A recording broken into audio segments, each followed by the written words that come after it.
Are you certain you don't need to come along, Penelope?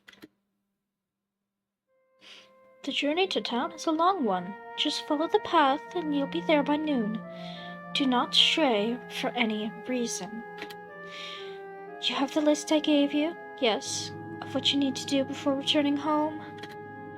Sell everything in your basket and come back with fresh food and materials for next week. Only take what you can safely carry home, and don't think about stealing. I'm not worrying too much, Penelope. Last time you went out on your own, I still have nightmares about it. Listen to me, Penelope. If you ever find yourself losing your way, do not follow the crows. They will lead you straight to death. Do you understand? I hope you meant that earnestly. You best be on your way now. If you wait too much longer, you might not make it home before nightfall. Please, please return home in one piece, all right? I love you.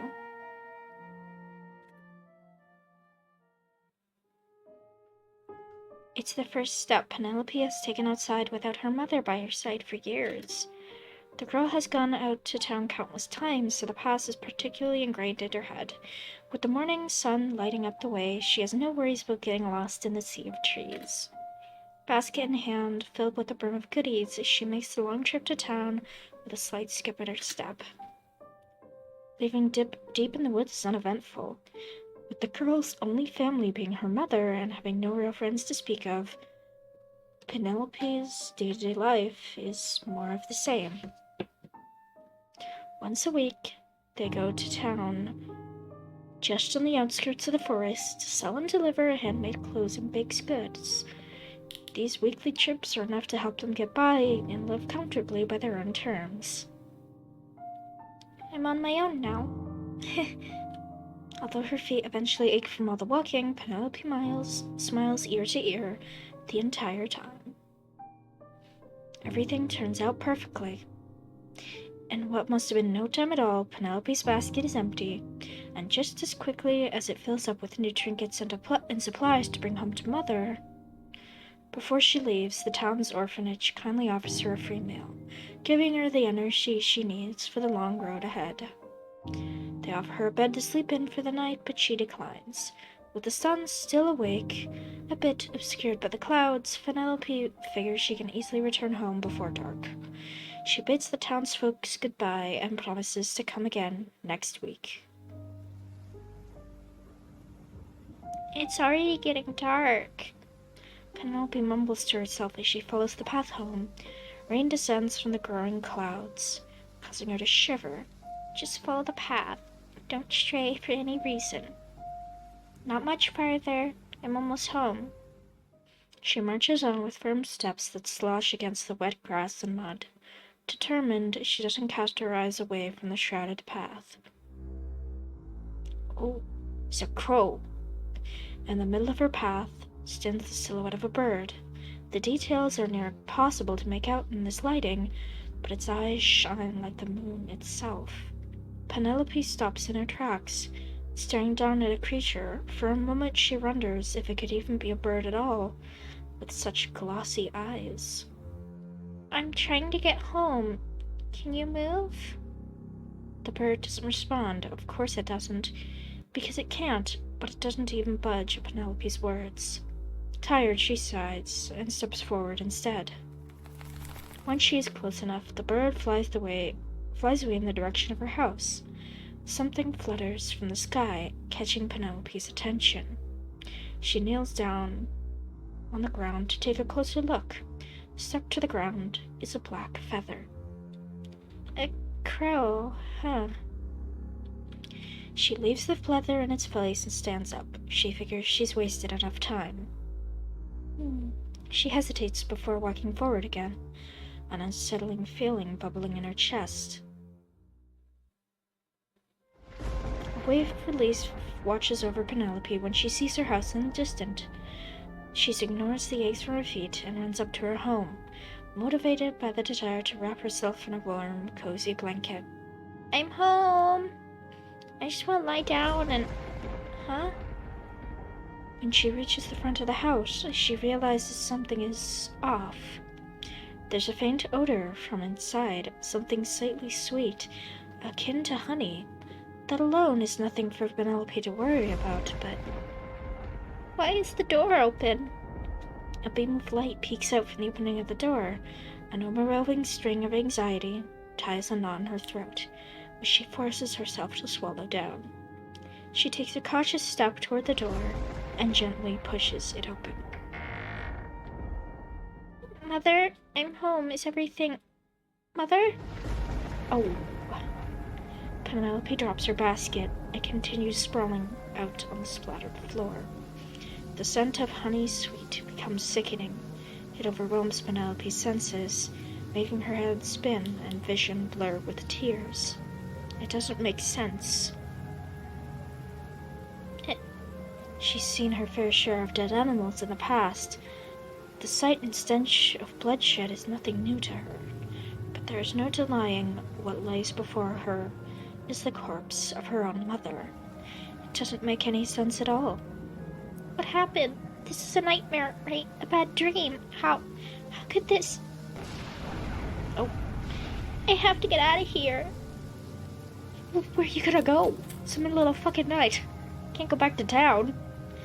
Penelope rushes out of the house, back into the raging storm.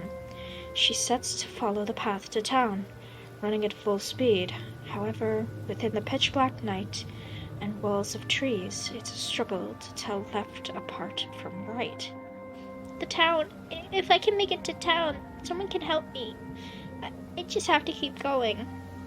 Visions, memories, emotions, and nausea all spiral inside her, creating an abhorrent cacophony in her mind and body.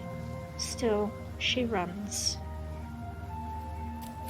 She runs and runs, passing by the same few trees again and again. She can look down at her feet, but she cannot see a path before her. Well, that's not good. She runs and runs and runs, the river-beating cry of a crow overtaking the sound of brutal rainfall. She can look behind her, but what's the point? She loses her balance and falls onto the harsh ground. Like a marionette with its strings cut, she lies unmoving. She weeps in her arms, staining her dirty, wet sleeves farther. Lost, alone, and stuck in the dark, she has to wonder if there is any point to getting up.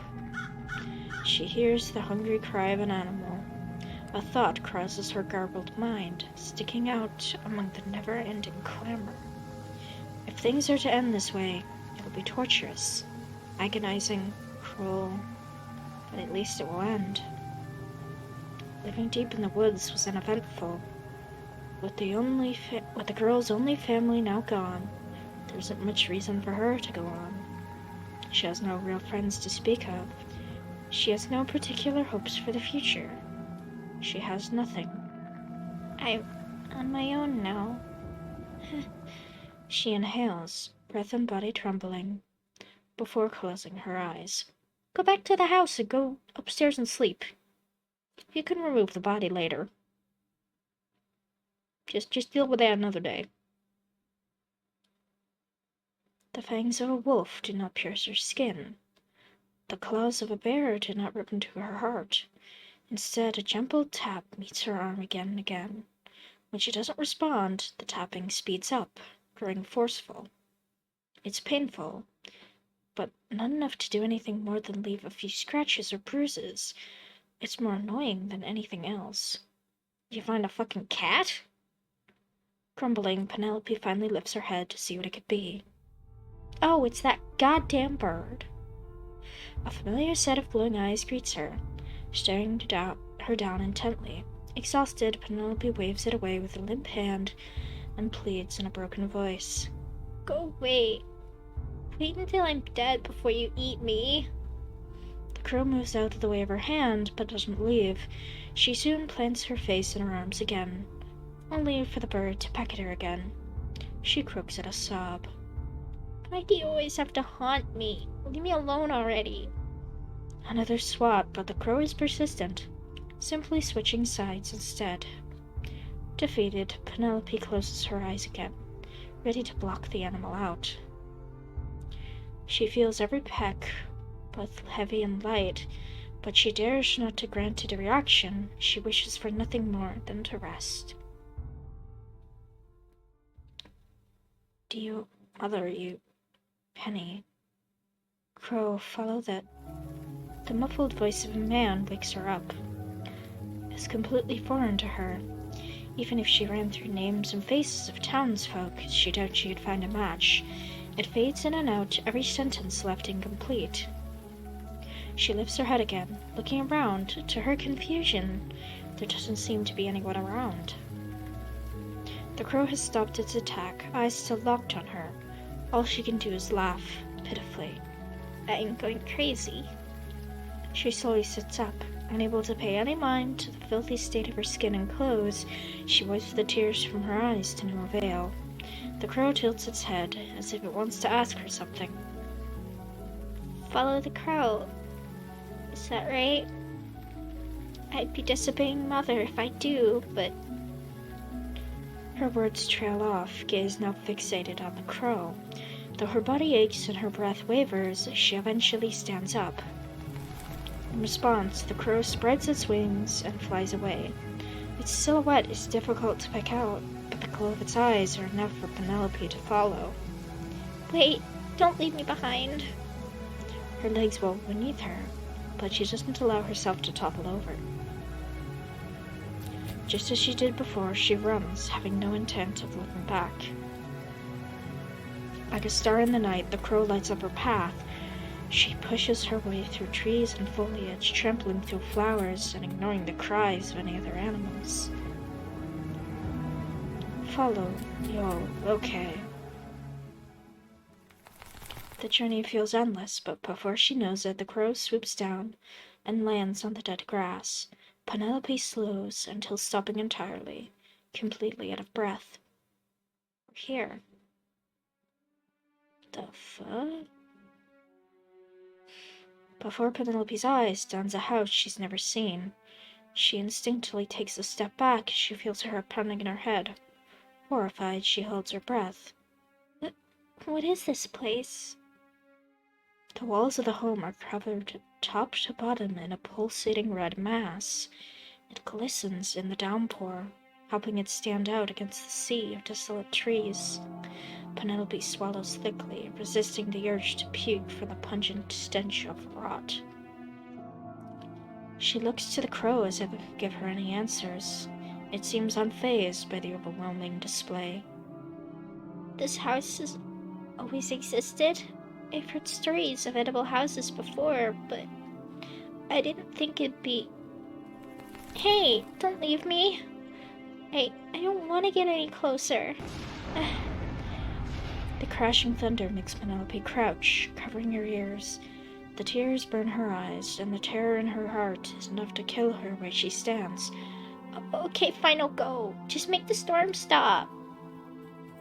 She follows the crow to the front door, squinting her eyes in pain. It's so gross. Does someone actually live here? There's no way, right? She holds her hand out, hoping to put off touching the house for as long as she can.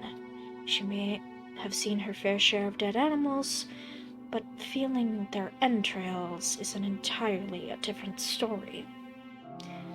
In the midst of all her fear and confusion, she attempts to rationalize the situation in her head. She can't help but wonder if there's even a difference between best or worst case scenario right now. Please do it. This is your only option now. Bracing herself for whatever comes next, Penelope opens the door. Well, this ain't gonna end very well, is it? Could've just gone upstairs, removed Mom's body tomorrow.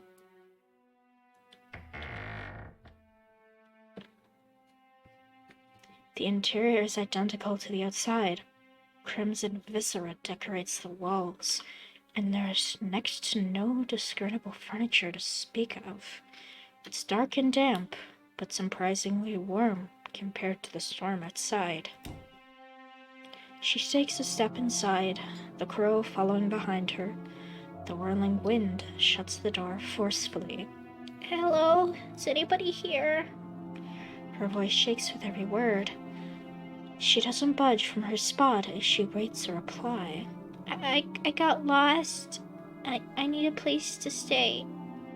So if anyone's here, please come out." Every second that passes in silence feels agonizing. The only sound that can be heard are the rain pouring and occasional drip of fluid from the swelling walls. What am I doing? I'm asking for trouble. A place like this isn't livable at all. Not for a human. What's that? The sound of a door opening echoes from up the stairs, soon followed by footsteps. Penelope holds her breath, hand hovering over her heart without realizing it. Oh me, oh my! I've not heard a voice like that before. A visitor, could it be? Oh dear, oh goodness! If only I knew this were to happen beforehand, I would have picked up around the house a little. Please wait a moment, I'll be down soon. The voice is light and airy, though unidentifiable as either male or female. Penelope stands still, eyes darting around the home anxiously. The wait must have been only a few minutes, but time has slowed to an unbearable crawl. Finally, a freakishly tall, yet slim figure emerges from the top of the stairs. I apologize for the wait. I had to take a moment to clean the bedroom, just in case. The being's appearance is uncanny, an amalgamation of human and not. Though her skin is pale, almost sticky, her head and arms are littered with blood-red stitches connecting them with Fuck's flesh. She gingerly walks down the stairs, putting great thought into every step she takes. The movement seems unnatural, trained, in a way, but she does it all with a smile. She faces Penelope, mismatched eyes unopened, yet still taking note of the child's appearance. She pauses just before the final step, expression shifting for just a moment before returning to a welcoming smile. I see you brought a friend, little one. Could you remind me what their name is? Before Penelope has the opportunity to register the question, the woman suddenly turns her attention to the crow. She casts her head down towards it, still standing straight. Penelope's mouth opens, but not a sound escapes her. She watches the display in bewilderment. Penelope. Her name is Penelope. And don't call me little one. You know how well I feel about that sort of label. Penelope stares down at the crow with wide eyes, her brain lagging severely. Her legs quake beneath her as she steps back. You... The echoes of the voice ring in her head. It's deep and masculine, identical to the one that carried her through the forest. But how is it coming from a crow? Why? Those luminous eyes peer into Penelope. She yelps involuntarily and cowers. The woman covers her mouth as she giggles. She mumbles something to herself, but it's completely incoherent. Of course, Penelope. How could I forget? Did the crow not introduce himself to you before? I was under the impression you two had some sort of...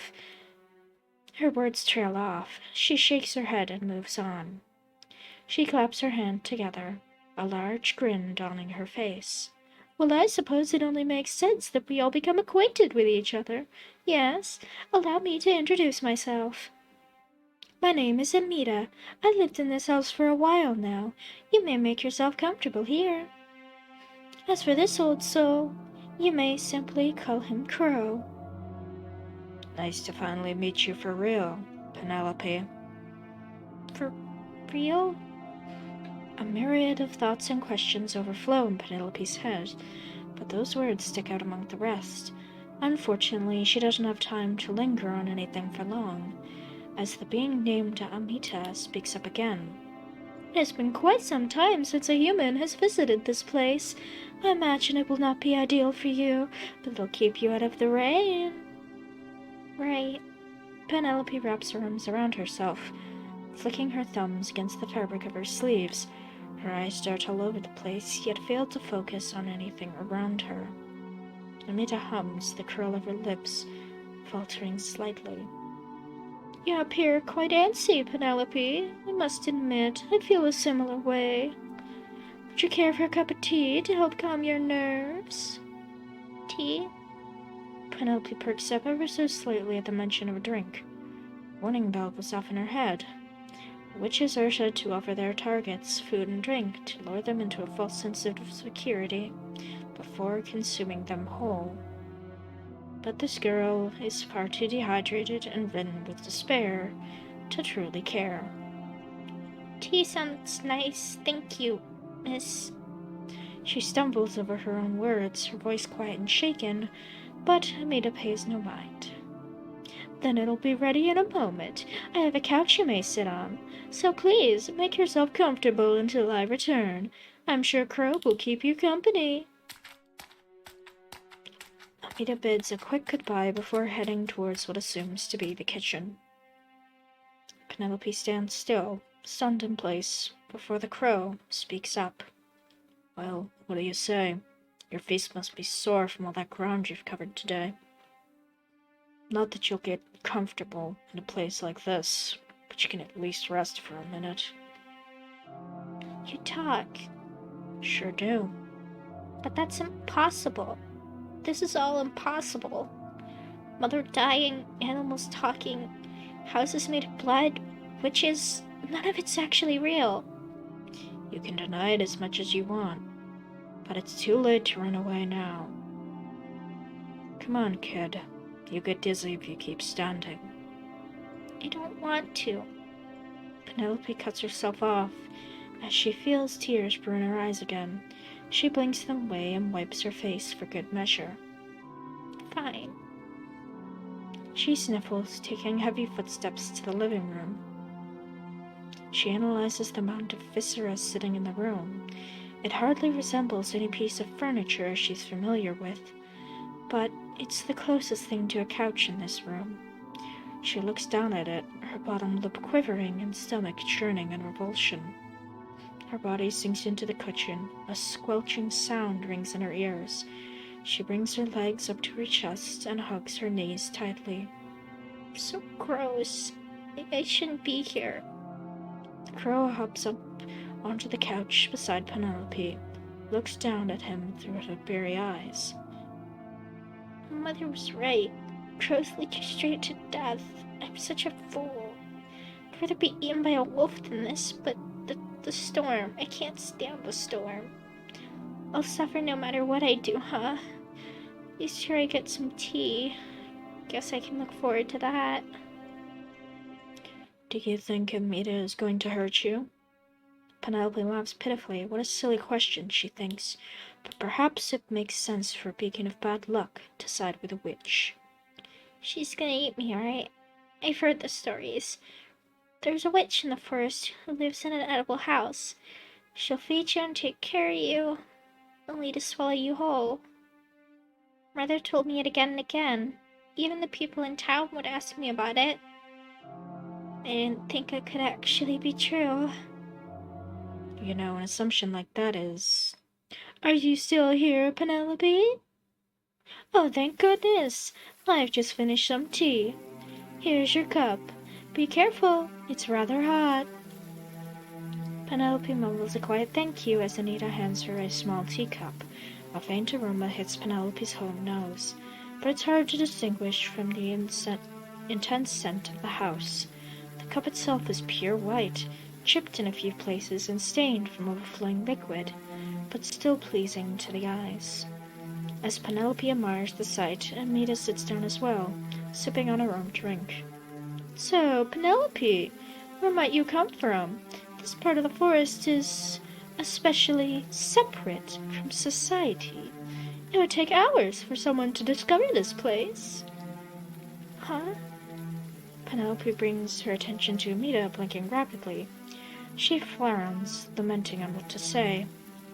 I've lived here since I was born. And, I ran away.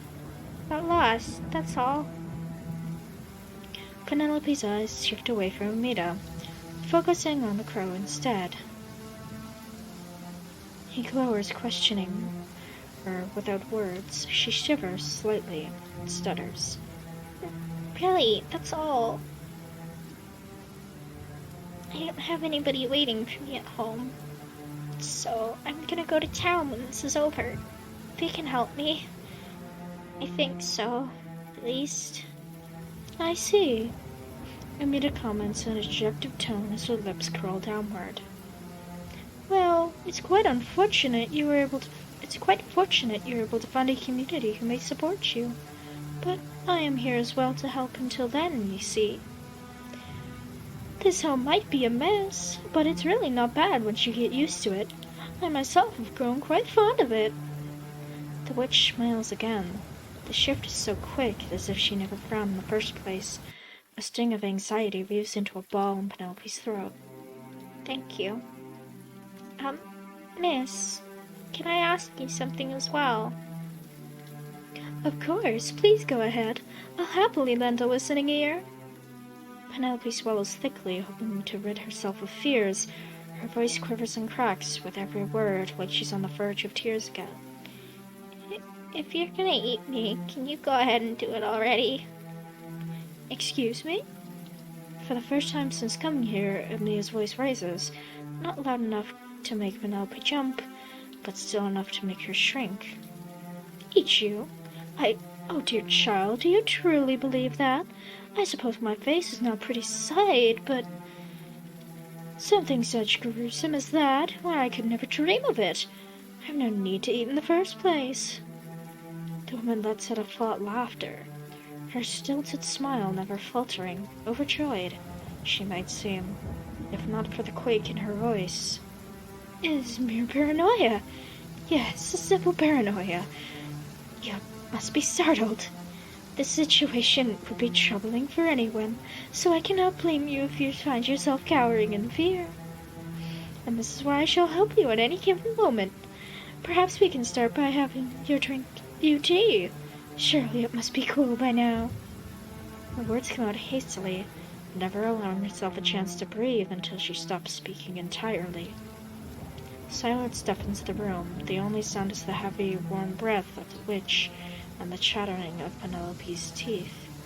Her hands, once holding her teacup so carefully as to not burn or cut her fingers, tremble. The obsidian liquid sputters and leaks out of the cracks and edges. Having a drink doesn't seem so appealing anymore. With a dry throat, however, Penelope struggles to speak. Amita, how about you give Penelope a moment to breathe? It's rather late for a kid her age. I'm sure some time alone and proper rest would do her well. But she's scared, is she not? How could one sleep in such a state as this? Tea is perfect remedy for all of one's problems. Even just a simple sip can lift your burden off your shoulders. She should at least finish her cup before heading to... No, it's okay. I don't need it. I can sleep. Oh? I'm exhausted. I can fall asleep anywhere, so it's okay. Really. Could you tell me where to go, miss? Amnita pauses, giving Penelope's words an opportunity to settle in.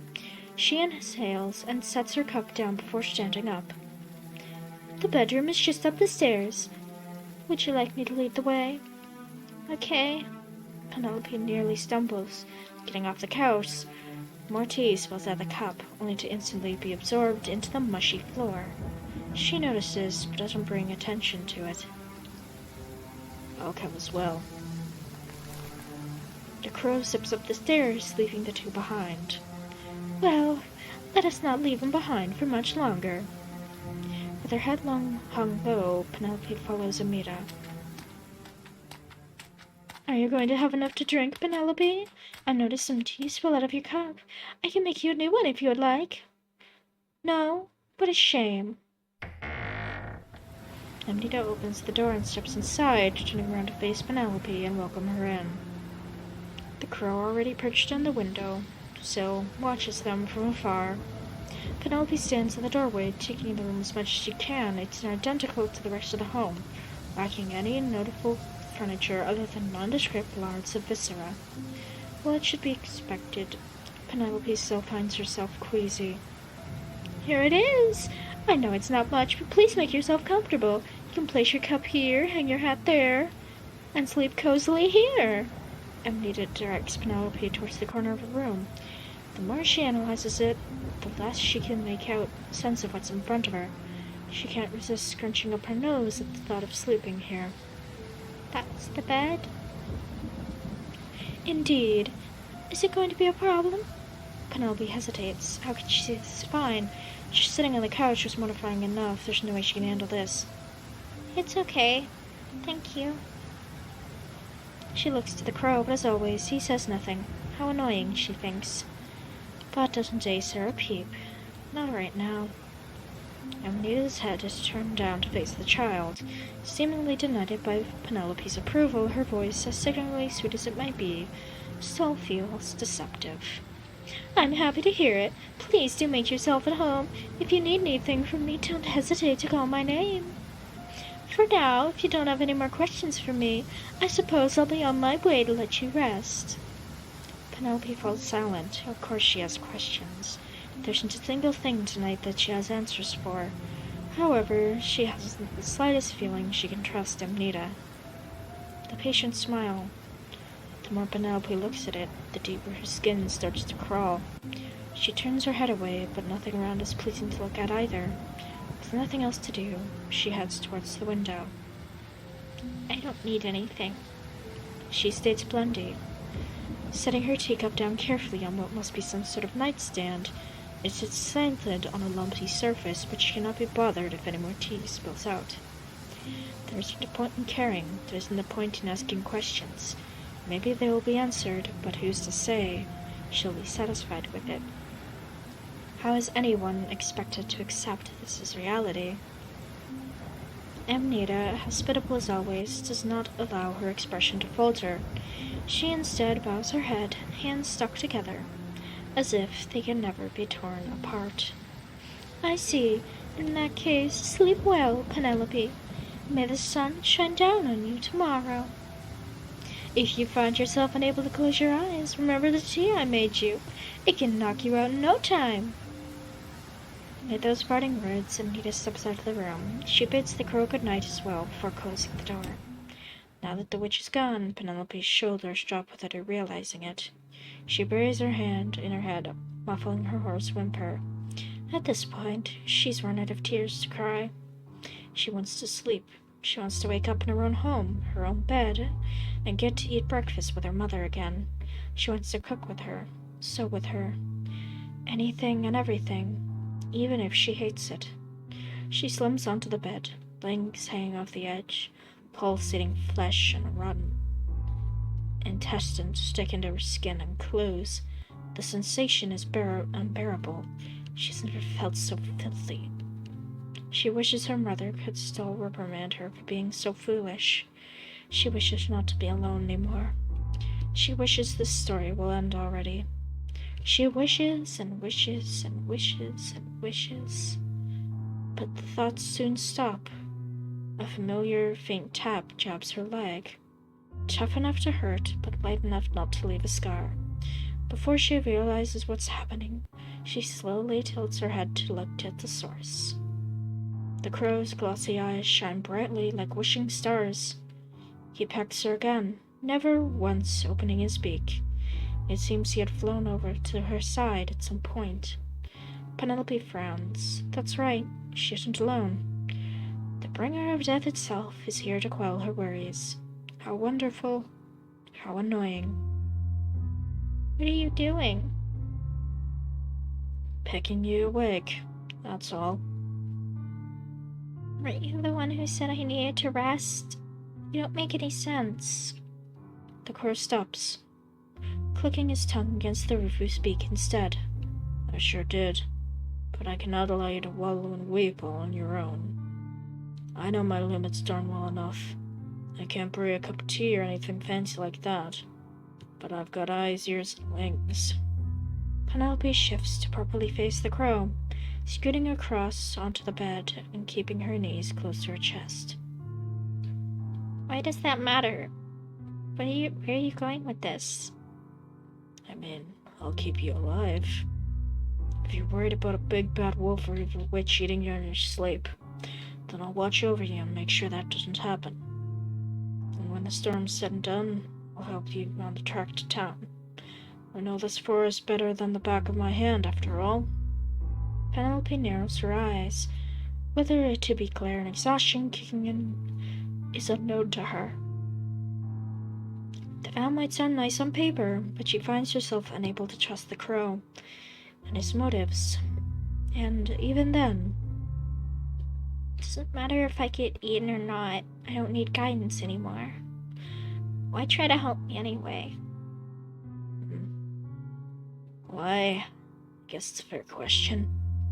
Unfortunately, there's some things I can't exactly answer right now. Tell you what, any questions you got for me, I'll answer them on the walk to town. I only want one thing in return. And that is? I just want to watch over you until the time comes. That's it. Once you start a new life, I'll bid you goodbye. You can forget about me.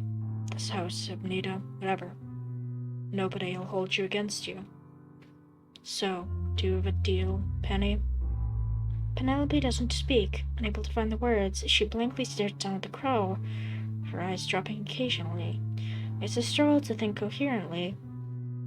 But when she tries comparing her options, she doesn't see any genuine reason to decline the deal. There's no discernible difference between freedom or death right now. Regardless of this outcome, one pain shall disappear and substitute for another. Taking a deep breath, Penelope wipes her tired eyes and focuses her gaze as deeply as she can.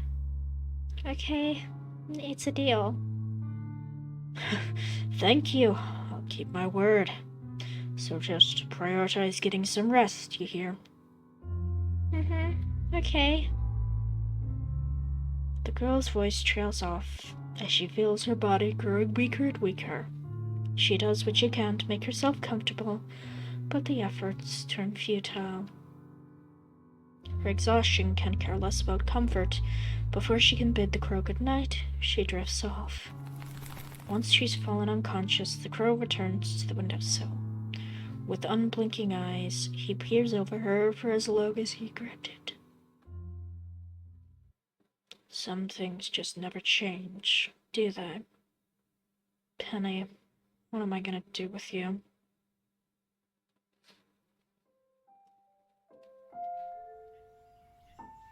Come on, kiddo. Let's get up and at 'em. Hold on a sec. I'm still getting dressed. Don't leave without me. There's no waiting when it comes to hunting. Don't you know the early bird gets the worm?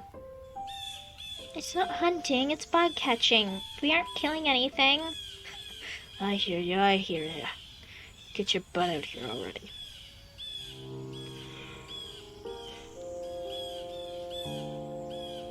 What kind of critter are you looking for today? I want a caterpillar. Mother brought me a book from town, remember? About a caterpillar's life cycle. I want to see if it's telling the truth. It says they're found near trees and plants, and they can't move very fast, so they should be easy to catch. And when you find it, what are you gonna do? Sit out and watch it till it's all grown up? Why do you think I asked you to bring a jar? I'm gonna keep it. I'll hide it in my room and bring it flowers to eat. Then I can watch it grow up into a butterfly. Mother says we can't keep any animals, but this is fine, right? She won't know about it anyway. When'd you get so rebellious, keeping secrets from your own mother? It seems Grandpa's been a bad influence for you. Oh God, it's late. It's like 9 o'clock. You know, if she finds out about this, she'll have my head on a pike. She won't do that, even if she wanted to. She'd have done it already. Quiet down, Grandpa. You're so loud. It'll scare the bugs away. You got me there, Penny. But you should know this old man can't be tied down by anything. I'll tell Mother you let me go out alone. I hear you, I'll hear you. Keep it down. Just for a little while.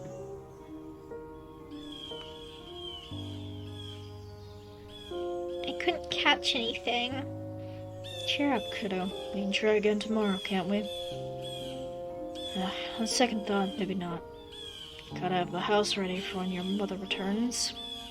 But we'll try again another day. Don't be so hard on yourself. Grandpa, do you think I would become a real huntsman, just like you? Penny, you know that your mother won't let you. Even the mention of it scares her half to death. No. But if I can't even catch a single caterpillar, can I do anything at all? Mother can cook, can go outside on her own. She even gets us everything we need to keep living here. But I can't do anything, really. Don't be like that. You've got lots of talents, Penny. You're a smart kid with a heart of gold.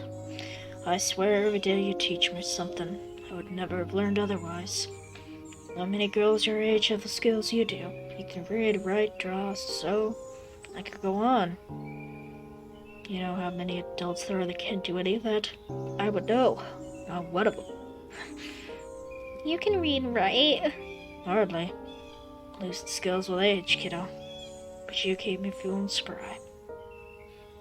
You're still really young, Penny. You got an entire lifetime to learn how to improve at things. If you want to grow up to be a huntsman, then don't let anything stop you, get it?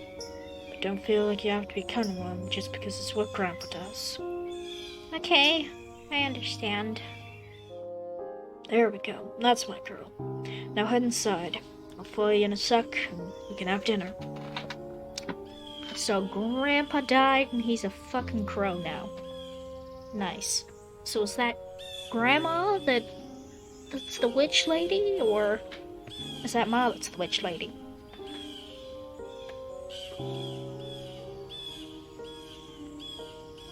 Okay. Thanks, Grandpa. Things didn't turn out how they thought I would, but I still had fun today. Grandpa? What is with that bandage on her head, actually? Where did you go? Oh. Is there a hole in the roof of the house? Is it a skylight or something? It was just a dream. Penelope frowns. Oh, God. It's getting late. I got work tomorrow. Rubbing her blurry eyes to get rid of them tears, she stares down at the slimy lump of meat she's forced to call a blanket and rips it off her body with force. Why does this part have to be real? Tears threaten to spill again. Now that she's awake, she's painfully aware of every rotten sensation against her skin. She quickly escapes from bed, wiping all the grime off her clothes and body. Of course, nothing disappears, and only contaminates her palms instead. She sighs and gazes out the window. Rain pours from the clouds, every drop crashing loudly without mercy. The storm hasn't calmed at all, but walking in the rain will clean me up, won't it? Maybe it's worth it. Penelope goes quiet, waiting for a response. After a long pause, she looks around. Her eyes scan the entire room, but she cannot find even a trace of the crow. God, okay. He left. He said he'd stay with me. Why'd he lie? No, it's okay. I'm alive, so I shouldn't be upset. Taking a deep breath, Penelope figures it's best to leave the suffocating bedroom. She grabs her hat, closes her eyes, and opens the door. She will enjoy this, yes? Meat is a staple of any human diet, I think. If only she knew how to cook. How troubling. A familiar voice can be heard coming from the kitchen. Penelope stops in her tracks. After climbing down the stairs, God. It's too late to be doing this. Uncertain if she still wants to be seen by the witch.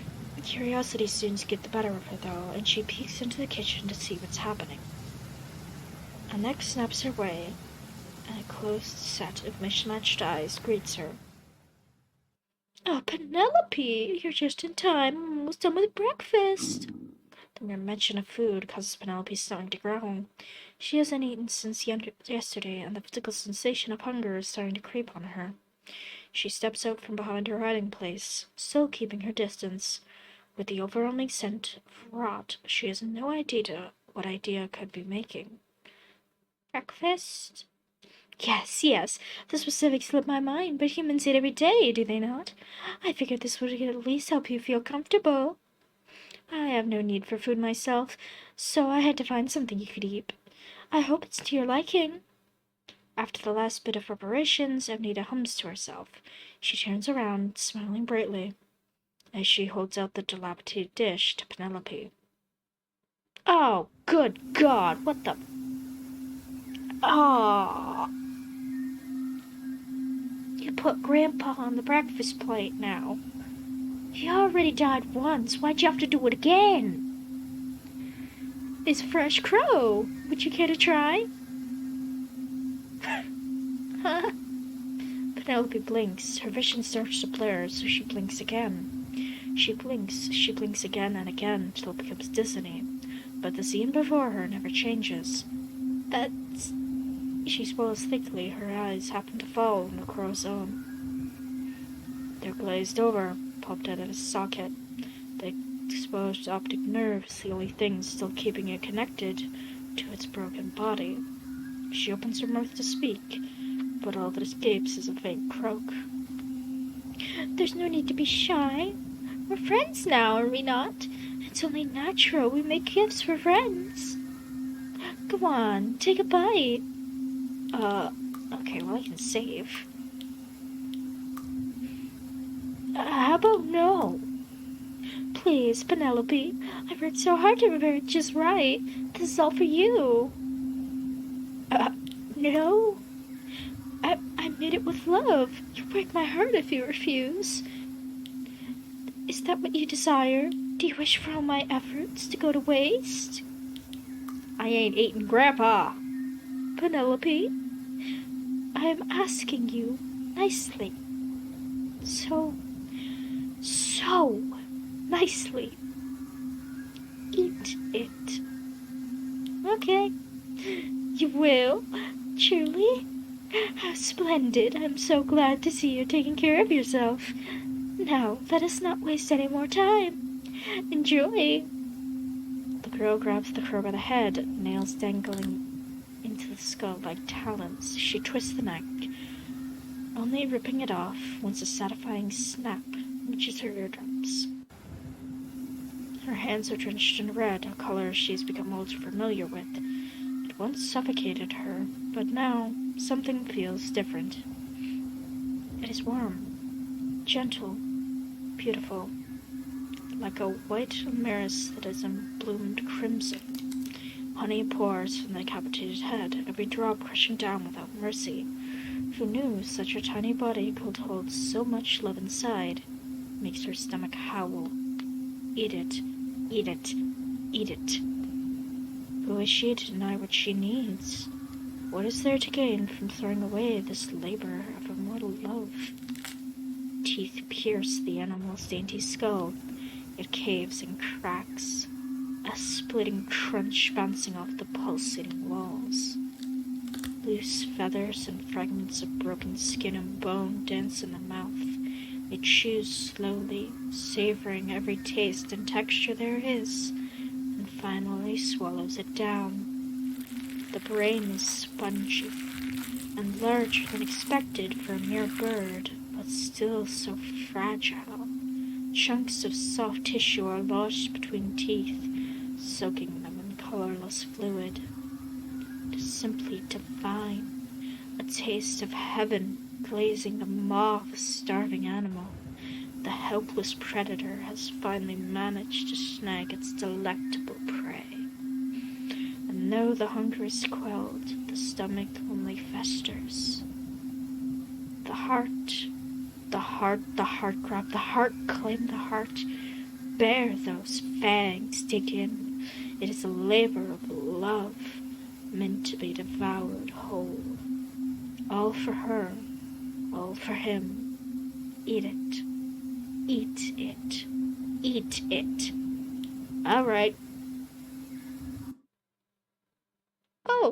Oh, he's alive. It was a different crow. Okay. I'm gonna throw up. I need to get out. I can find my way to town just fine. I just need to get out of here. I'm afraid I can't let you do that. The storm is still too harsh for you to navigate safely. You'll only hurt yourself farther if you try. I know you do not like me nor my home, Penelope. However, staying here is the only option you have until the weather has cleared. Poor child. I feel horrible. Please come back inside. I'll prepare you a fresh cup of tea to calm your nerves, and we may discuss things farther. The witch holds out her seamed hand. Penelope stares down at it, not speaking a word. Broken and drained of energy, she fears she has no other options right now.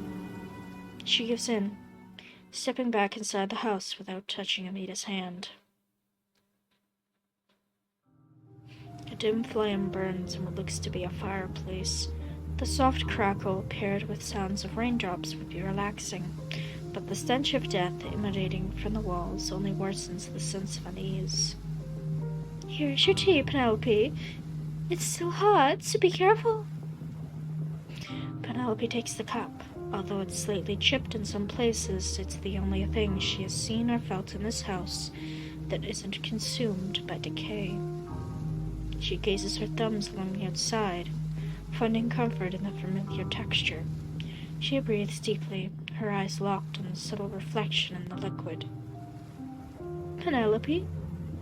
Amnita, now seated, speaks to the girl in a gentle voice. Her fingers tap the surface of her own teacup at a rhythmic pace. I know there's not much to do here, but you are more than welcome to treat this place as you would your own home. Amnita's shoulders lower instinctively as she sighs. I suppose it's hard when you're not in the living conditions such as these. I apologize. I understand you do not wish to stay here, but I hope you understand why I cannot let you leave right now. The forest can be a dangerous place for humans to navigate alone. I am sure I do not need to explain that to you. You lived here your whole life, yes? And with a storm as violent as this one, I fear that you may get hurt, or worse, die. This home is the only shelter for kilometers. Unless you yearn for death, this is your only option. Even your own home is too far to traverse safely. Penelope, you don't yearn for death, do you? You're quite young for a human, so that would be ridiculous for you to... Oh, what am I talking about? I'm making assumptions. It is just that. I worry for you. I will not let you leave until the conditions are right, so please do not try. In the end, everything I am doing is for your own good. Thoughts fill Penelope's mind as Amnita's words hang in the air. She stares deeper into her reflection, but the details of her face muddle together to the point it is no longer recognizable. Amnita's fingers cease her tapping. She frowns, head tilted downward as she speaks. If you wish to take your drink elsewhere in the house, you may go ahead. If you'd rather throw it away, that is also fine with me. After granting Penelope permission, Amnita stands up, taking her tea with her. A sharp click sound is the last thing Penelope hears before the footsteps fade away. Long after she has left the room, Penelope looks up. She turns her head to where Amnita went, only to find nobody there.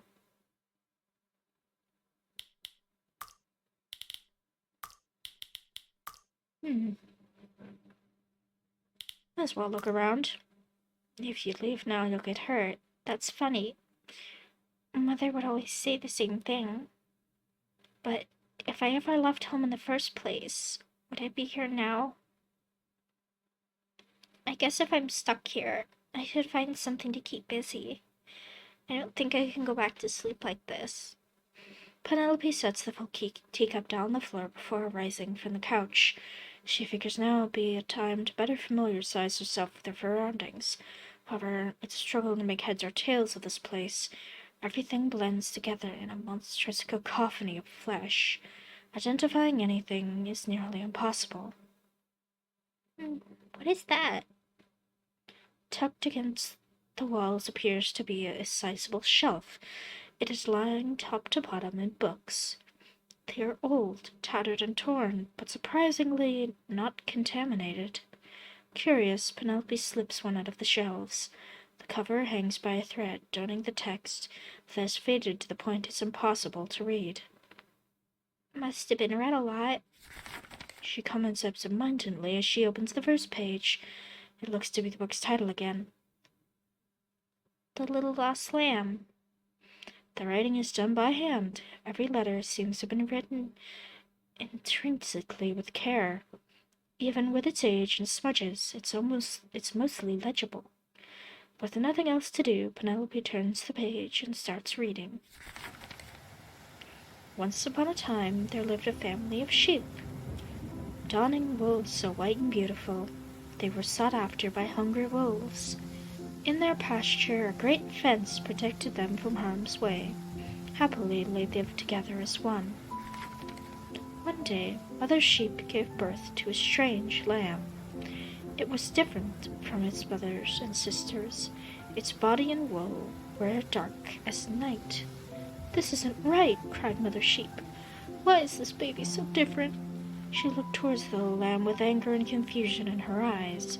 Had she done something wrong? Was her child sick? She didn't know.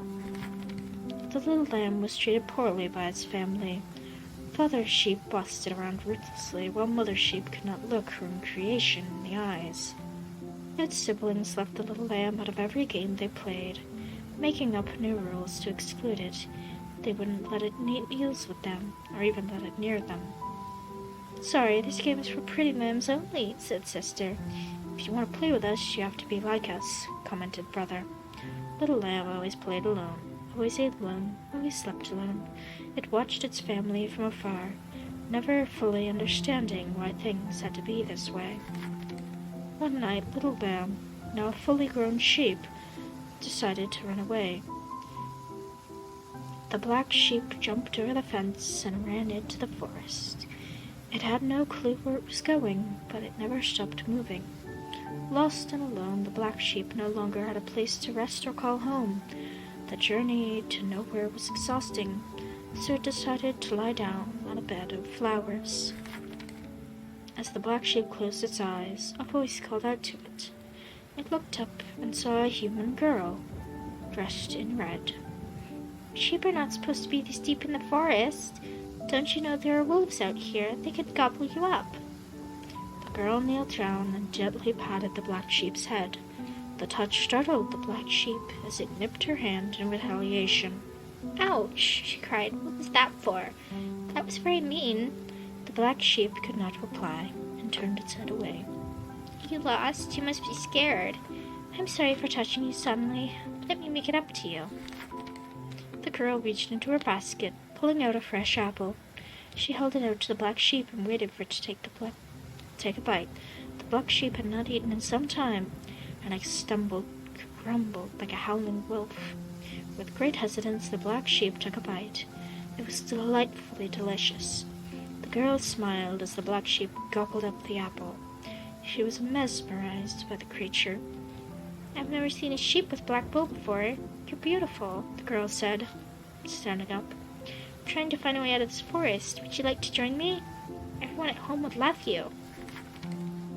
The black sheep was confused. Nobody had ever said such kind words to it. Was it not a monstrosity, a mutation, a mistake? The girl's smile was warm and welcoming. With the new-found energy and a full belly, the black sheep followed the girl. The girl and the black sheep wandered the forest together. They napped together. They shared food together. The black sheep was happy. It had finally made a friend. Days passed, still stuck in the forest. The girl ran out of food in her basket. Every day they would walk past the same trees they had seen 1,000 times. It seemed there was no way out of this forest. The girl and the black sheep took a break under a particularly large tree. The girl was exhausted, her stomach growled painfully, and her throat was agonizingly dry. She did not know how much energy she had left. The black sheep was feeling weak as well. It could no longer keep up with the girl, and hunger fogged its mind. It did not believe it could keep going like this. "I'm so hungry," the girl wept. "But there's nothing left to eat." The black sheep could not bear to see the girl in such pain. Realizing what it must do, it bumped her shoulder with its head. "Eat me," it wanted to say. "Eat me so you can keep going." The girl smiled pitifully and shook her head. There was no way she could hurt something she loved so dearly. "I cannot," she told the black sheep. She began to pat it on the head. Her touch was gentle and caring. "I want you to eat me. Then you'll have enough energy to escape the forest. You're very beautiful, and I'm sure if anybody else saw you, they would fall in love, just like I did. There's nobody waiting for me at home. My future is non-existent." The girl begged the sheep, never pulling her hand away. The black sheep did not understand their request. It did not understand anything at all, but it could not say no to the girl's pleading eyes. The black sheep dug its teeth into the girl's flesh. It ate and ate and ate. Its black wool now stained with red, and the girl had stopped breathing. Although the black sheep's stomach was now full, it lacked the energy to keep going. It curled up next to the girl, resting its head in her lap. It cried and cried until it ran out of tears to spill. The black sheep closed its eyes. Together, they slept for all eternity. The end. That's it?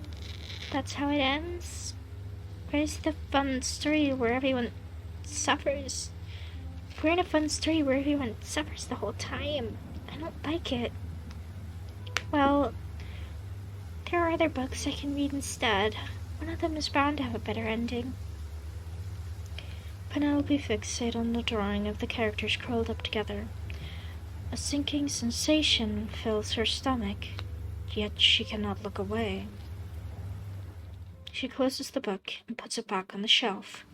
Taking another look at her options, most of them appear equally ancient and dilapidated, the only things setting them apart by their size. Her fingers land on a book unlike the rest. A crimson, gooey mass covers part of the binding, as if being taken over by decay. She pulls it out, careful not to get her hands any dirtier, and looks at the cover. With no details on the book itself, it's a struggle to determine what it could actually be about. Bound together by hardened blood, she can't even open the first page. She looks for one she can open. As she expected, the page's contents are heavily obscured. Although the handwriting seems neat, the smudges and decay make it difficult to discern. My work, the humans in this town are not aware. This way, I revive beauty, and there's a problem. There's a woman who can...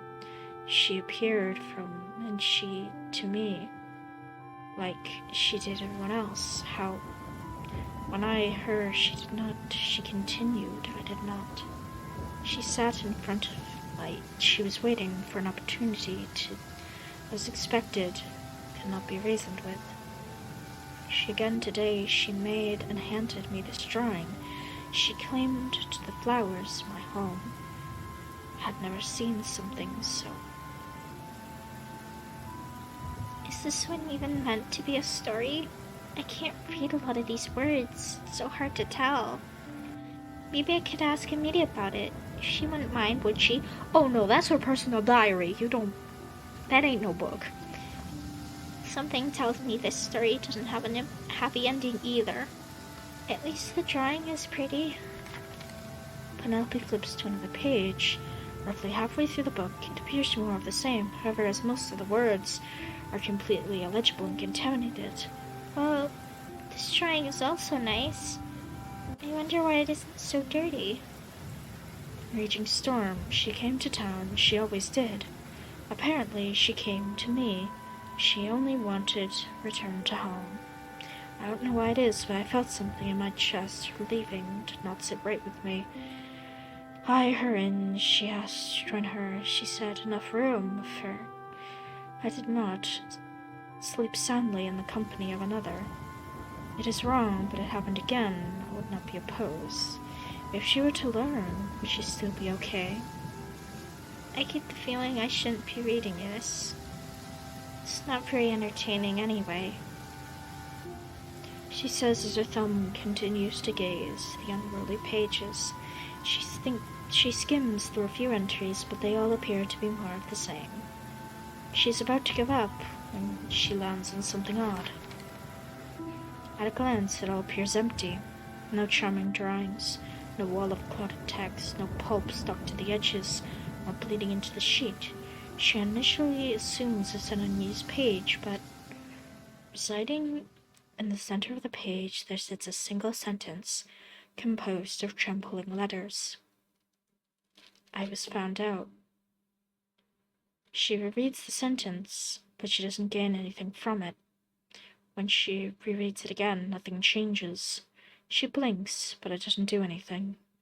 She could ask Amita, but she's not convinced she wants to in the first place. I don't want to read this anymore. Is there something the matter, Penelope? The voice suddenly causes Penelope to jump. In a panicked haste, she shoves the book back into the shelf without thought. She turns around, taking a step back when she sees Amita suddenly in front of her. Where did you come from? Why, I live here, remember? Silly child. I see you found my personal library. How delightful, but what is it you're reading that made you frown so sadly? Rest assured I only collect happy stories. The witch steps beside Penelope, carefully picking out the book Penelope so hastily crammed into the shelves. Amita sighs, murmuring something to herself before speaking louder. Oh dear, this one should not be here at all. How clumsy of me. It is unfit for the eyes of a child. She turns to Penelope with a nebulous smile on her face. Her words come off stilted and unnatural. You didn't see anything unfortunate in this book, did you? That's... Penelope hesitates. Her brain cycles through countless responses all at once, yet nothing can escape her lips. Amita huffs a wavering breath. A faint trace of sweat trickles down the right side of her face. So you did. What a shame. Perhaps I should have watched you more carefully. Living in a house like this is already troubling enough for a human. Shall I find you a more appropriate book to read? Here, allow me to... Did you write that? The question cuts Amita off and bounces off the walls, leaving behind a comfortless silence. Her mouth hangs open, unmoving. I mean, I couldn't read a lot, but the mention of humans made me wonder if maybe it was, Penelope's question trails off as she doubts her own words, her eyes darting along the room, hoping to look anywhere that isn't Amita's uncanny expression. It's just people don't talk about others like that, and you're not human yourself, so... That's enough. Here, you may read this book instead and go to your room. I'd like some time to clean up. Amita takes another book from the shelves. It's the same one Penelope read earlier. I'll prepare you something to eat come nightfall, so please, wait in your room until then. Do you understand, Penelope? I don't want to do that. I don't want this either, but this is the way things have to be. Please, go upstairs. I would hate for you to see something unpleasant. As if I've seen anything pleasant since coming here. Despite having no interest in the book, Penelope accepts it and slowly trudges up the stairs without another word. Something in her heart tells her it would be worse to try to speak. Not quite ready to fall into her guts-ridden bed, Penelope first heads to the window. As expected, the storm hasn't calmed in the slightest. The clouds cover the sky, and the sun hardly has a chance to shine. Are you okay, Penny? Crow? You're still here? In the flesh. That's a bad joke. Is it now? You'll have to forgive me, kid. I'm just an old man trying to lighten the mood. Penelope's brows furrow, the sorrow on her face shifts into something else entirely. You're not an old man, you're a crow. What could be done to lighten the mood right now? I can't leave this place. I haven't eaten since yesterday. I'm trapped with a witch who insists she's trying to help me. But what kind of help is this? A cup of tea doesn't fill an empty stomach. A book about a dead sheep doesn't give me any hope. A house of flesh doesn't make me feel welcomed. It makes me want to vomit. I can't stand it anymore. Either let me out of here or just finish me off. Penny, you know both those are crests, aren't? I never said you could call me that. You and me are just assuming what's good for me, but neither of you know anything about me. I'm supposed to just accept this? I'm supposed to just be happy? What if this storm never ends? What if she never lets me leave? What if she never has the decency to even eat me? She just lets all this happen because I'm a child. Penelope. You lied to me. You told me you would watch over me, but when I woke up, you were gone. Why? Why didn't you say anything? And up until now, you didn't say anything either. You didn't care. I'm scared. I lost everything. You're the only one I can talk right now, but I can't even tell if you're trying to help me or not. If you're just trying to torture me, at least be honest. I can't hold on to fake hope any longer. The crow is completely still. His clouded eyes are cast down, seemingly in regret. Penelope's words hang in the air. The silence feels more deafening than ever. With every unfrustrated sigh, she throws the book aside with force. She wipes the tears from her eyes, only for them to immediately be replaced. Her lips quiver as she weeps, as she sits on the rotten bed in defeat. The crow flips atop the bed, standing beside her. She doesn't dare spare him a glance. Right, I did lie. I did leave you. That's entirely my own fault. You wished helping me to find and prepare food for you to eat, but I see that was a disaster. Penelope's hands ball into fists as she lets another trembling breath. And after? After? Oh, I haven't an excuse to give. Not one you would like, at least. I believe that for a time for bonding between you two, without my intervention, I was wrong. That excuse is awful. I only wanted to see you escape your shell, kiddo. Perhaps I got too wrapped up in that idea. If you still allow me to, I'll keep that promise I made you. I'll watch over you and ensure you're safe. It's not much a mere crow can do, but there's plenty you can try. So men will try his darndest. If he messes up, go ahead and yell at him with all your might again. Letting out anger can heal the soul, you know. Penelope finally looks at the crow. His expression is tough to read, but his voice excludes sincerity. Although she cannot bring herself to smile, her tears start to slow. She wipes her eyes once again. Do you promise? On my life, kiddo. So I can kill you if you lie? When did you get so violent, huh? That's not like you. But if you feel it's a fit punishment, you're free to try. Okay, I won't. I just wanted to make sure you're serious. But I'll definitely get mad if you do that again. I hear ya. Something about the crow's words feel off. Although reassuring, they twist Penelope's heart in a way she hasn't felt in some time. She has to wonder if this whole situation is simply making her go crazy. Hey, Crow. Yes, kiddo? What about Anita? What about her? I mean, you're obviously friends, right? So I figure you know a lot about her. A lot is a strong thing to say. Truth is, there's still plenty I do not know about her.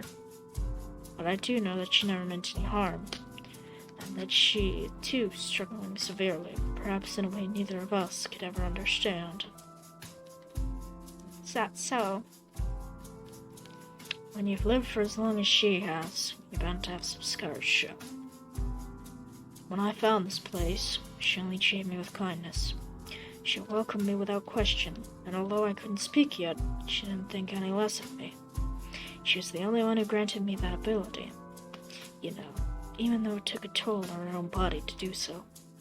When I tell you that means more than I can express, even with words, I mean it. I see. It's just, this is all really scary, and there's so much she won't tell me. It's hard to trust someone like her. And I was asking you to trust her, kid. That's up to you, in the end. But just because she's not human, doesn't mean she's a monster. All I'm saying is, she's not out to get you. If Amita was gonna eat you like a scary witch or wolf, she would have done so by now. She has no reason to wait or play mind games with you. She's lonely, just like you and me. She's got secrets she wants to keep, just like you and me. She's broken, just like you and me. But she's doing whatever she can try and help. I led you here because I believe it's the safest place for you, even if this house is an ugly exterior. And if you give the woman even a little more grace, you might realize she's not all bad. Birkin. The word falls out of Penelope's mouth faintly, yet naturally. She laments on it, wondering if that changes anything for her right now. Is it really okay so long as Amita means well? Or because she acts out of pain? The question paces relentlessly in her brain, but she struggles to come up with a single answer she feels content with. I think I need to rest more. That energy, huh? It has been tough. Don't force yourself. I'll watch over you, kid. Let's promise I won't break. Okay. Thank you. With her head woozy and body weak, as she finally lays down and closes her eyes, she passes out in an instant, despite unbothered by the texture of the bed. After the sun sets, Penelope is woken up. Amita offers dinner again, but Penelope declines. The storm has stopped, but without any light in the sky, it's decided Penelope won't leave until tomorrow. Just before Amita leaves to allow Penelope to get more rest, the girl asks if she can have some tea. Amita happily agrees. She returns in a flash with a fresh cup, and bids Penelope and the crow good night. It tastes good. Oh, that's a bad idea. Don't drink that tea. Oh, it's fine. Okay.